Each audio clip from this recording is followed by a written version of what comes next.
En Venezuela, mientras la magnitud de la tragedia humanitaria causada por los terremotos del miércoles pasado todavía está por determinar, el presidente de la Asamblea Nacional, Jorge Rodríguez, comunicó el balance de daños materiales. Más de 770 edificios quedaron afectados, mientras que 189 colapsaron por completo.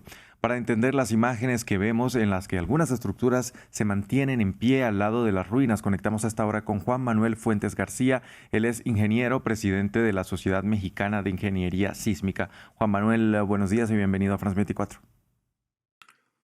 Hola, muy buenos días. Muchas gracias por la invitación.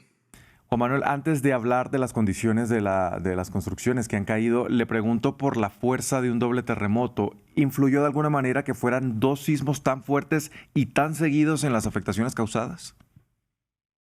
Desde luego, fue un factor muy clave, muy importante.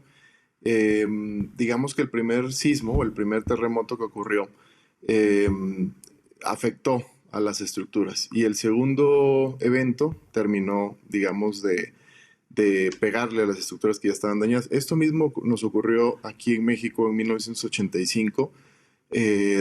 Tuvimos un primer terremoto con una magnitud importante y al día siguiente tuvimos una réplica de ese terremoto que terminó colapsando varias estructuras. Entonces, un hecho, desde luego, clave para lo que estamos viendo. Juan Manuel, ¿hay algún factor en común en las construcciones más afectadas, es decir, la altura, los materiales, etcétera? Bueno, se ha mostrado aparentemente un patrón que va de alturas de entre 5 y 12 niveles, entre 6 y 10 niveles aproximadamente, lo cual nos deja entrever un poco, porque todavía faltan confirmar muchos detalles, pero nos deja entrever que el sismo tuvo algunas frecuencias dominantes. Esto hizo que justamente estas estructuras que tienen estas características hayan sido más propensas a tener daños o inclusive a colapsar que otras. Como podemos ver edificios muy altos que siguen en pie y que si bien tuvieron daños no son, digamos, los mismos o daños tan considerables como tuvieron estas pequeñas estructuras. Y esto tiene mucho que ver por un fenómeno que conocemos como resonancia, y es que las estructuras propiamente, por la altura y por los materiales, tienen una característica fundamental que conocemos nosotros como periodo estructural. Ese periodo puede coincidir con el periodo que tiene el movimiento sísmico y cuando esto ocurre, entonces pasan situaciones como las que estamos viendo.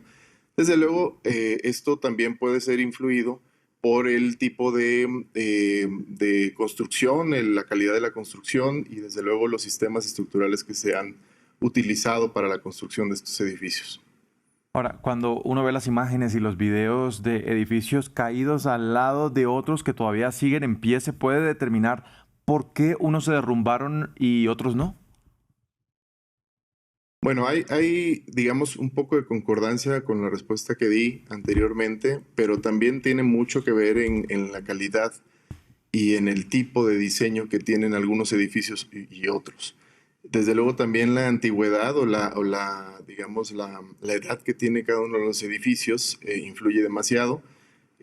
Podemos decir que los edificios que son más o que tienen más edad probablemente pudieran tener alguna degradación en los materiales o inclusive el diseño y los códigos con los que se construyó y se diseñó, bueno, se diseñó y se construyó estos edificios tenían, digamos, más falencias que los que actualmente tienen. Los códigos van actualizándose, los códigos sísmicos de diseño, y eso también pudo haber influido. Otro aspecto que también puede ser definitivo para esto que estamos observando es la direccionalidad que tuvo el evento sísmico. Hay una imagen justo la que están mostrando en donde hay unos edificios que son muy similares entre ellos y no se alcanza ya, digamos, a mostrar con claridad los que están en el centro exactamente de esta imagen, pero son muy parecidos a los que están en las laterales, en donde únicamente se ven daños en los muros, mientras que los que están en el centro están colapsados. Y eso pudo haber, digamos, evidenciado que la direccionalidad que tuvo el evento sísmico y la orientación que tenían los edificios fue clave. Eh, digamos que los edificios que están colapsados pudieron haber sido más débiles en esa dirección, mientras que los edificios que estaban ortogonales o perpendiculares a ellos fueron un poco más resistentes en cómo están orientados actualmente, ¿no? Hay toda una variedad en el paisaje de destrucción, ¿no? Por ejemplo, hay edificios de estos que se mantienen en pie que están destruidos en la parte inferior, pero casi intactos en la parte superior. ¿Por qué? Ese es un aspecto bastante interesante y guardando evidentemente todo el respeto a la situación, bastante interesante para la ingeniería estructural porque normalmente cuando tenemos un movimiento sísmico que afecta a una estructura, digamos en estas características de edificios o en este tipo de edificios, se observa un daño o un patrón de daño muy similar o muy uniforme. En este caso es muy clave y particularmente, repito nuevamente, estos edificios, se observan daños en la primera mitad del edificio en los elementos no estructurales. Cuando me refiero a elementos no estructurales, me refiero a estos elementos divisorios, estos muros que forman parte de la fachada o simplemente que forman parte del entorno habitable y que no necesariamente integran a la estructura o le dan resistencia a la estructura.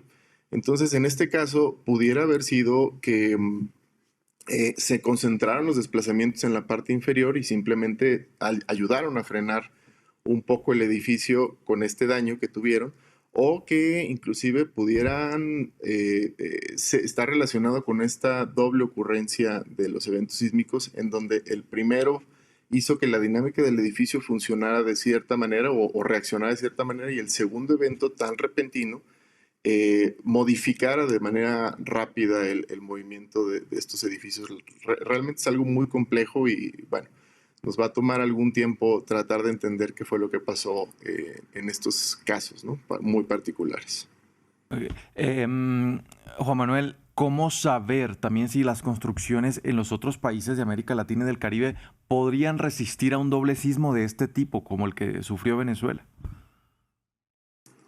Bueno, francamente, la historia lo que nos ha indicado es que este tipo de situaciones, y me refiero específicamente a los dobles sismos, son muy peligrosos por la razón que ya comenté.